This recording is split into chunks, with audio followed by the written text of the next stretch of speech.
Happy Friday to you. It's dating coach Alan Roger Currie back again. And for the second YouTube video podcast in a row, I'm going to be talking about some criticism I received from somebody on Facebook. As I mentioned on my last video, starting with 2017, no less than 90% of my haterade has come from other men here on YouTube. And I say only about maybe 8 to 10% has come from other places. But yeah, my last video, I talked about, there was two guys, primarily one guy, but technically two guys who were criticizing me in a discussion thread about taking jabs at both the Mode 1 approach itself as well as me individually. And now I got another guy, a follower, sent me some print screens of some comments a guy made in a private group that I'm not a part of. I'm tempted to show the print screens, but I'm probably not because it was super lengthy. It was super lengthy. Matter of fact, the follower sent me the print screens. He had to break it down into like 7 or 8 different print screens. Yeah, like 7, 8. It was very lengthy, but I'm gonna give you the gist of it. So here's the deal.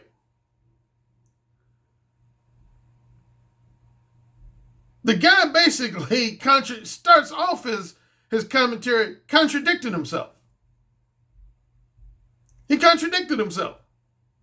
That's where he first lost credibility with me. He contradicted himself. How did he contradict himself? He started off his commentary by saying, I've taken time to do my research on Alan Roger Currie's background. Okay? Got that? That's what he starts off his commentary.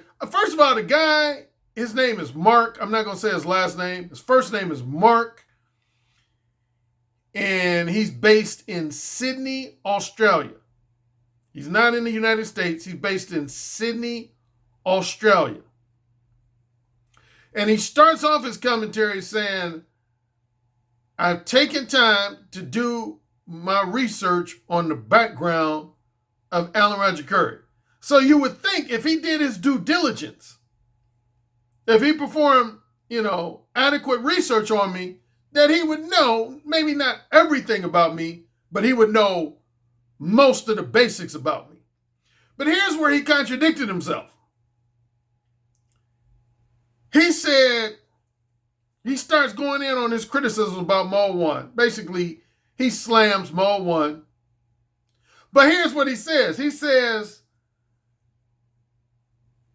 I wouldn't be surprised if Alan Roger Currie has had success with Mode 1, his Mode 1 approach, because based on what I know about him, he comes from a lower socioeconomic background in America, what they generally call the hood or the ghetto. What they generally call the hood or the ghetto. And he goes on to say, most women, particularly black women, that are from a lower socioeconomic environment, i.e. the hood or the ghetto, they enjoy that type of what he called super alpha approach. Super alpha approach.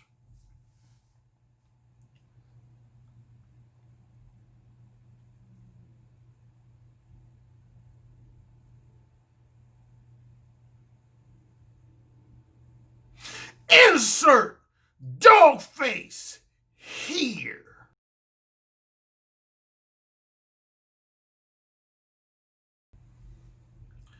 Hey man, obviously you did some poor research, Mr. Mark. Mr. Mark from Sydney, Australia. You did some fucked up, super poor research on this fella right here, Alan Roger Currie. I didn't grow up in the hood. Now, I pointed that out at least 2 or 3 times on previous videos. I didn't grow up, I wasn't raised in the ghetto or the hood or the projects. And I'm not passing judgment on brothers who work, because I got close friends who grew up in the projects. I got some cousins. Yeah, I got at least a handful of cousins that grew up basically in the hood. So I'm not looking my nose down on brothers who did grow up in the hood, but anybody who really knows me, not only in real life, but even most people who know me through the internet, know I grew up in a 2-parent, middle class, bordering on upper middle class family. My father was one of the top 2 first African American graduates of the Indiana University Optometry School. My mother was college educated and a school teacher. Nah, I never lived in the hood. I never lived in the projects. I never lived in the ghetto, what most people call the ghetto. I grew up in a very middle-class background. Now, see, some people assume because I grew up in Gary, Indiana, which kind of, people have this stereotype that Gary, Indiana is pretty much all hood, which could be which is far from the truth. There are actually a lot of middle-class families that grew up in Gary, Indiana. Now, Gary, Indiana has its hood areas, for damn sure. It has its hood areas that are just as bad, if not worse, than the west side of Chicago. So Gary, Indiana does have some hood areas. But I would say probably at least 2/3 to 3/4 of Gary, Indiana is full of middle-class families. Or at least used to be. I don't know about right now, but used to be. But yeah, man, I didn't grow up in no fucking hood, man. Both my parents were intelligent, articulate, college-educated people. Matter of fact, if you remember, it's funny, the black podcaster Mami Obsidian Ali, one of his first criticisms of me before we connected back in 2015 was just the opposite of this guy from Australia. It was just the opposite. Yeah, I've told this story a few times. Mami Obsidian Ali, one of his criticisms of me when he first came across me was, he was like, Alan Roger Currie, on the positive end, he said Alan Roger Currie gives some good advice, but he said Alan Roger Currie is actually too bougie to be relatable. That's what he told his listeners at the time. He said Alan Roger Currie is too bougie. That means, for non-black people, bougie means very upper class, like upper middle class. Most people refer to upper middle class black people as bougie. And yeah, that's what Obsidian said. He said Alan Roger Currie is too bougie to be relatable to the average black man, the average blue-collar, working-class black man, and the average brother from the streets, from the hood, from the ghetto. Which wasn't true, but anyway, that's what he said at the time. But yeah, this guy Mark from Australia said, I wouldn't be surprised if Alan Roger Currie's Mode 1 approach worked on black women from the ghetto, because they like those ghetto black men who have that, what he called, super alpha approach. Let me enlighten you, Mr. Mark. I've rarely had sex with black women that were from the hood or from the ghetto. I'd say percentage-wise, I would say only maybe like 3 or 4% of the women I've had sex with, specifically casual sex, starting with my late teens, early 20s, have been women from the ghetto. Most of the women I've had sex with have been women from middle class and upper middle class type backgrounds. Women who were intelligent, owned a college degree, if in most cases a professional degree, a graduate degree. That's been the vast majority of women I've had sex with in my life, starting with my early to mid 20s to now, is women who came from a middle class or upper middle class background, usually a 2-parent family, but in some cases single mom, but mostly a 2-parent family. They had at least a bachelor's degree, if not some type of graduate degree and or professional degree. I don't be messing around with no ratchet hood chicks. So I don't know what research you call yourself doing on me, but it was wrong. Matter of fact, when I was in college, a lot of the non-black women I used to fuck were women from uppity type backgrounds. I used to fuck like high class Caucasian sorority girls. And just about all those women came from upper middle class, 2-parent white families. And I used to, not only would I be mode one with these girls when I was in college, I used to be mode one hardcore, which was my most profane and explicit version of mode one. And I had success with them. And again, these were like uppity sorority girls. Matter of fact, I don't think I've ever messed around with no low-class non-black woman. Ever. Pretty much every non-black woman I've had sex with was typically either college educated and or they came from a middle class or upper middle class background. And that's the truth. Just about every woman I've had sex with that was non-black, meaning Caucasian, Hispanic, Asian, Middle East. I've only been in bed with like, I think 2 Middle Eastern women.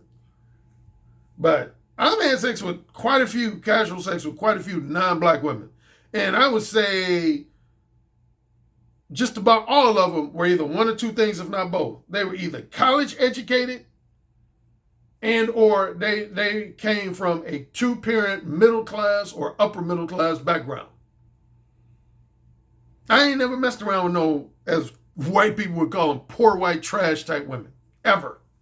I ain't never been in no bed with no poor white trash type woman. I ain't never been in no bed with no skanky Asian woman. I ain't never been in no bed with no skanky Hispanic or Latin woman, or no lower class Middle Eastern woman, or whatever other race I've had sex with.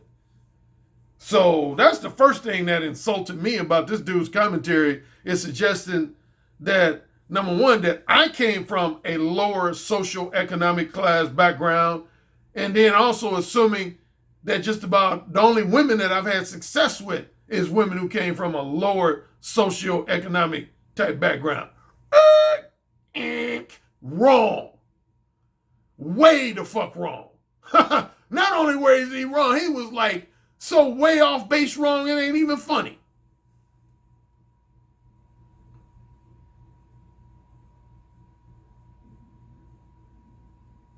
Like, one of my most notable stories that I've told repeatedly here on YouTube to do with a non-black woman was a Caucasian woman I used to fuck when I lived in Los Angeles, who was a graduate student at UCLA, the one who was engaged to a white guy who was making close to $1 million a year. This wasn't no skanky white chick. This was a white chick that was college educated. She was in grad school at the time I met her. She was in grad school at the time I met her. I think she was pursuing a master's degree in psychology, I want to say. Either psychology or sociology, one of those two. And yeah, she came from she had an upper middle class background. She was from an upper middle class Caucasian family. And I used to fuck the shit out of her. And when I met her, I was pretty much mode one hardcore with her. So anyway, that was the first thing he said that was off base, is he made the assumption, he contradicted himself, because he said he had done his research on me, but then turned around and said, Alan Roger Currie, I'm assuming, comes from one of the lower socioeconomic social environments in the United States, was generally known as the hood or the ghetto. No, Mark. No.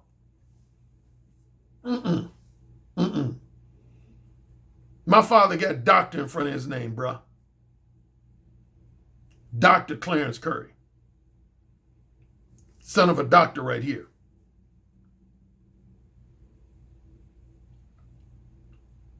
Anyway, he goes on to say that he's used his own version of a direct verbal game approach with hundreds, if not thousands of women. And he said every single time he got rejected. That's what he said. He said he has himself tried out some variation of a direct verbal game approach. And he said in every instance, he got rejected. Because, again, the commentary was so long, that's why I'm not putting up the print screens, because he had multiple paragraphs. But when it really came down to it, he was basically trying to say that, and I remember there was at least one other guy who tried to make the same argument he's making. You know, people say I keep AMS in my name a lot, Alpha Male Strategies in my mouth a lot. Well, I can tell you at minimum, at least one person that I used to talk about 2 to 3 times more than I ever have AMS. And that would be this pickup artist based in London named Yad. If anybody used to follow me on Blogs already, I used to talk about Yad all the time. I used to talk about him all the time. Like, if I was comparing the two, if you'd ask me, who have you talked about more as far as issuing criticisms of, Yad or Alpha Male Strategy, it would be no contest. Yad would win. Yad is probably no one person. But there's similarities. What made me talk about each of them is that they went after me first. I didn't start off going after Yad. He went after me and my Mode 1 approach first in London. Same with AMS. I didn't go after AMS first. He went after me first. But anyway, comparing this guy from Australia to Yad, that's one of the arguments Yad tried to make, is that he basically tried to make in London one time in so many words that he used what's called circular logic. Do you know what most of you should know what circular logic is. Here's an example of circular logic. Is when you say something like, Mode 1 does not work. It does not work. And if it does lead to you successfully getting a woman in bed, I can guarantee you that it's going to be a low quality, skanky type woman. See, that's what's known as circular logic. Is when you start off saying ABC method doesn't work. ABC method doesn't work. And then you follow that up by saying, and if it does work, it means something's wrong with the woman that it worked with. That's called circular logic. That's a form of circular logic.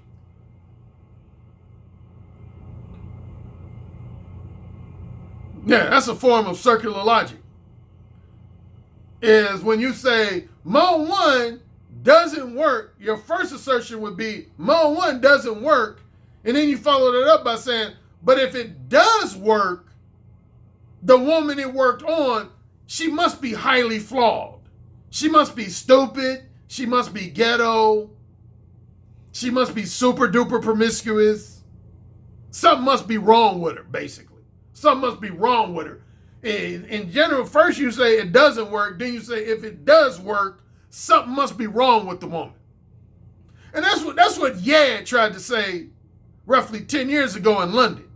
That's basically the assertion he tried to make. He first said Mode 1 doesn't work, and then he said if it does work, then that means he made the argument it'll only work on women that are basically sluts, highly promiscuous sluts. And I've had a few other guys that have tried to make that argument. And anyway, going back to this Mark guy from Australia, he basically made one of those circular logic type arguments. He basically said Mode 1 doesn't work, and if it does work, it's going to be on a low class, low quality type woman. He said if a woman is of decent quality, a high quality type woman from like a middle class, upper middle class background, intelligent, college educated, he's basically like, Mode 1 ain't gonna work on a woman like that. Wrong. Just again, the vast majority of women I've gotten in bed have been women that were college educated, professional, and from 2-parent, middle class, upper middle class backgrounds. That's the main women I've had sex with, and more specifically, casual sex with. I ain't had no casual sex with no skanks, no low quality skanks. shoot, like I told the story in previous videos, I used to be what's known as a kept man when I lived in Los Angeles. A kept man is basically the male equivalent to a woman being a sugar baby. Just like if a woman's a sugar baby, she has a sugar daddy. A kept man has a sugar mama. I've had at least 2, bordering on 3, at minimum 2. I've had 2 sugar mamas in my life. Both was when I lived in Los Angeles. One was a very wealthy doctor who lived in Beverly Hills, who was college educated. I'm reminding you. Skype consultation.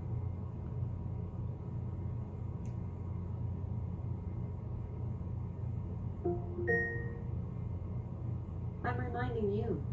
Skype consultation. Well, that means I got, my time is limited. That means I got to wrap this up in 15 minutes or less. So I can't be too wordy. I got a Skype consultation with a client in roughly about 15 to 20 minutes. What was I saying? I used to have a woman who was a sugar mama, who was college educated. She had a medical degree, was one of the top pediatric surgeons in Los Angeles County. Man, all that to say, man, I don't be messing around with no low quality skanks, dude.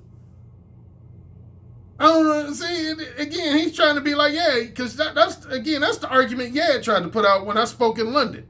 He tried to put that argument out there. His first assertion was that Mode 1 doesn't work.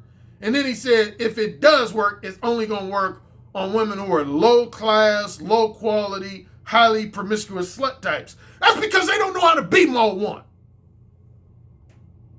They don't have the verbal seduction skills that I do. They don't have the erotic, dirty talk skills that I do. Don't hate because you're not as talented as me. So sick of these motherfuckers hating on me because they don't have the talents and skills that I do. Just acknowledge Alan Roger Currie's a badass motherfucker. That's what you need to say. Instead of throwing out all these invalid criticisms and insults, you need to just say Alan Roger Currie's a badass motherfucker. You want to put money on it? Shit. That's what you need to say. Put your egotistical pride aside and say Alan Roger Currie is one of the baddest motherfuckers walking this earth. And that's why he's able to make Mode 1 work. Because he's a badass motherfucker. Just because you didn't make direct verbal game work for you, don't assume it ain't going to work for other guys. And definitely don't assume it ain't work for me. Because I've had some of the baddest women in my bed. White women, Asian women, Hispanic women, even a couple of Middle Eastern women. Don't ever try to assume that I've only had success with some women from the ghetto. Mark, please. Anyway, I'm going to spend the final 10 to 15 minutes of my video talking about this. His main assertion was this. He said, fellas, I'm paraphrasing his words, but essentially he said, fellas, I'm going to just lay it out like this, man. If a woman is classy and of quality, she is going to feel uncomfortable with you talking to her about sex in the very first conversation. Guess who else said that? Yeah, I'm going to bring his name up again. I already brought his name up. Alpha Male Strategy. That was one of Alpha Male Strategy's argument against Mode 1. He actually told his followers and supporters, don't talk about sex with women in the very first conversation. There's been a few. It ain't just him. There's been a few. There's been quite a few conventional PUAs that have told guys, don't talk about sex in the very first conversation. But that's what this Mark guy from Australia said. He said, if you want my advice, he said, if you want to get a high quality, classy, intelligent, educated type woman in bed, he said the worst thing you could do is talk about sex in your very first conversation. Because he said, you're going to make women feel uncomfortable and they're going to look at you as some type of weird, horny, sexually desperate creep. Well, that must have been his experience. He's projecting his experience on the other people. Because I can tell you, not only do I talk about sex in the very first conversation with women, I talk about it within the first 5 minutes of my first conversation with women. Yes, the vast majority of the time I've talked about sex, not only talked about sex with women in the first conversation, I talk about it in the first 5 minutes, usually in the first 3 to 5 minutes of my first conversation with a woman.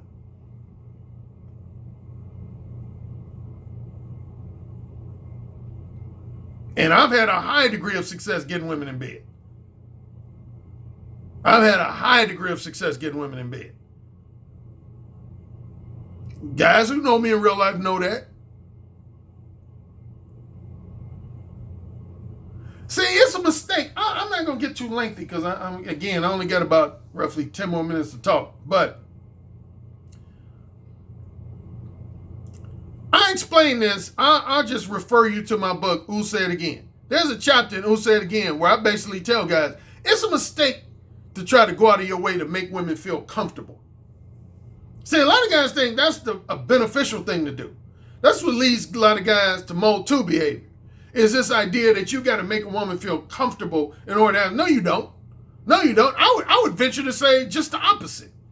I purposely, in most instances, I purposely want to make a woman feel uncomfortable. That's right. I want to make a woman, to a degree, feel uncomfortable in my presence. I want to let a woman know that I think a lot of her social programming and cultural conditioning is bullshit. When I'm talking to a woman specifically that's a wholesome pretender type or an erotic hypocrite type, I want them to know that I feel that their social programming, their cultural conditioning, and their conservative and prudish sexual sensibilities is bullshit. Matter of fact, if you read my ebook called Mode 1 Hardcore, I talk about that. And I also talk about it in a chapter in Who Said Again.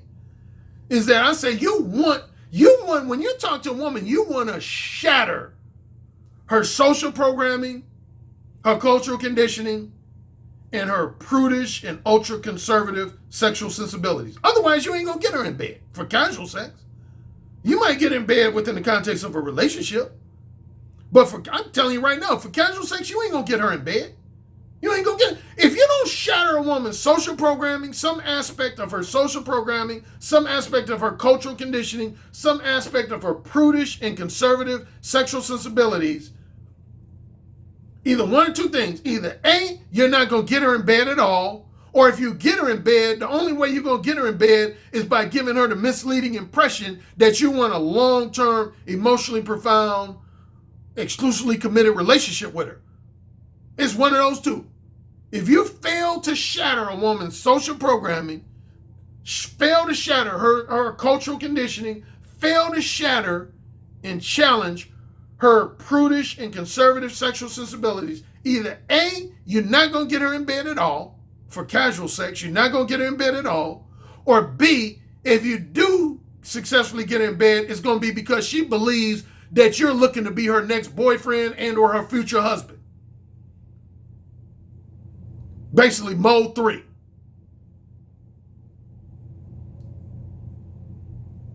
But ain't no woman going to knowingly engage in short-term, non-monogamous casual sex with you without you doing one of those things I said. I'll put money on it.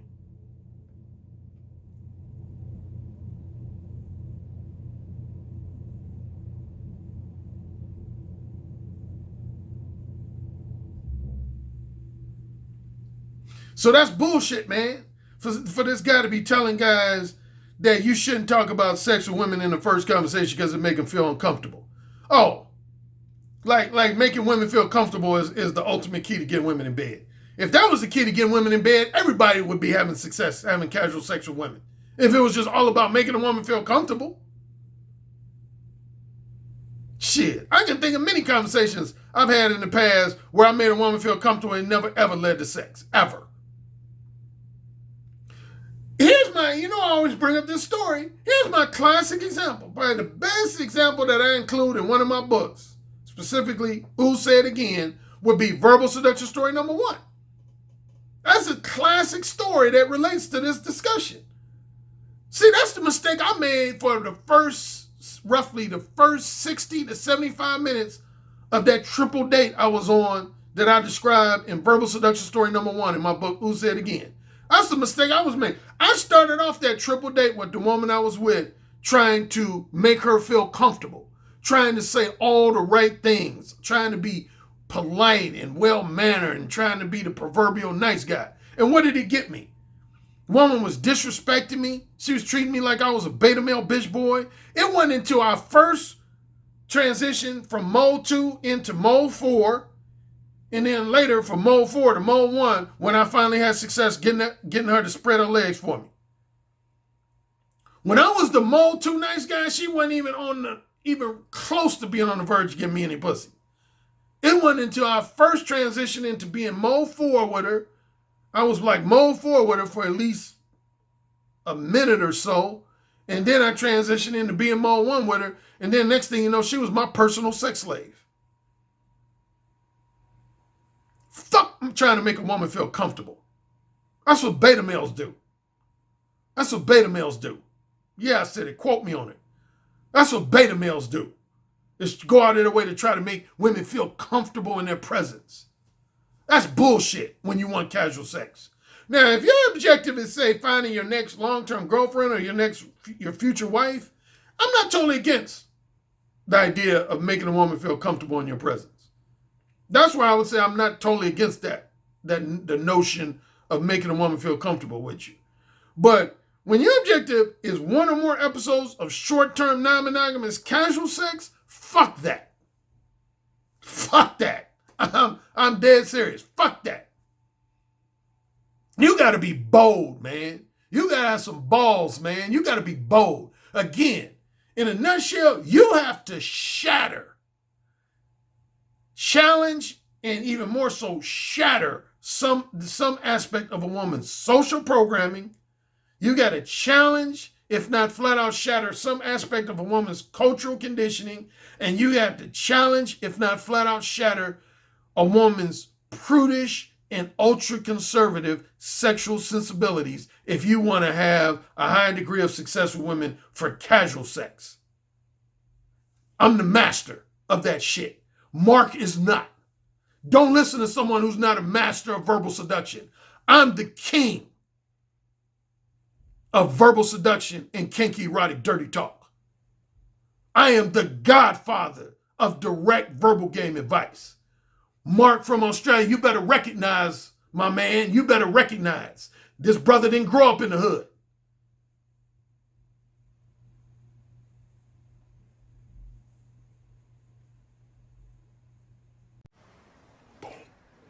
Yes, sir. Say it again. Yes, sir.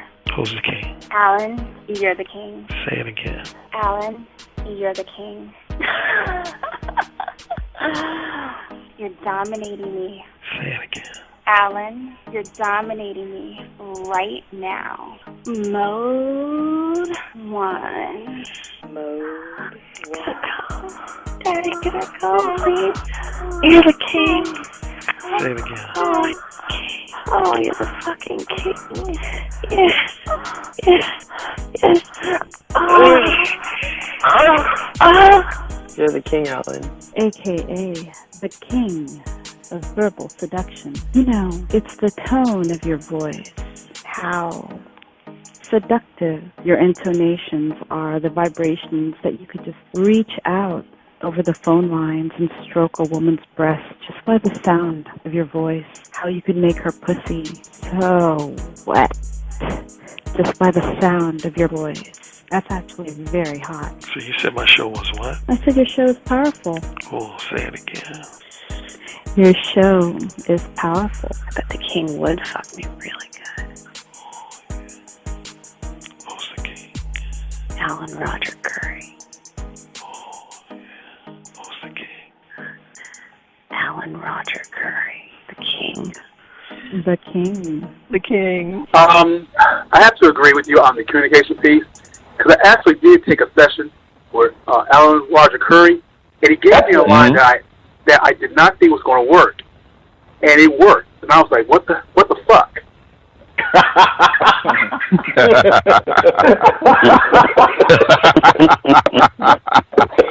Oh my God! Currie guys, man, he's the master. He's the master of the verbal seduction. He got that communication piece down pat. It really worked. It just simply worked, and I just didn't think it was going to work at all. Some guys have natural handles. Some guys have a better natural shot, but you can always improve your shot. And sex is damn sure something you can fucking learn. Look, dude, you want to learn how to talk better? I'm hiring Alan Roger Currie to get my dirty talk game on because it's always been something I want to get better at. Verbal seduction, man.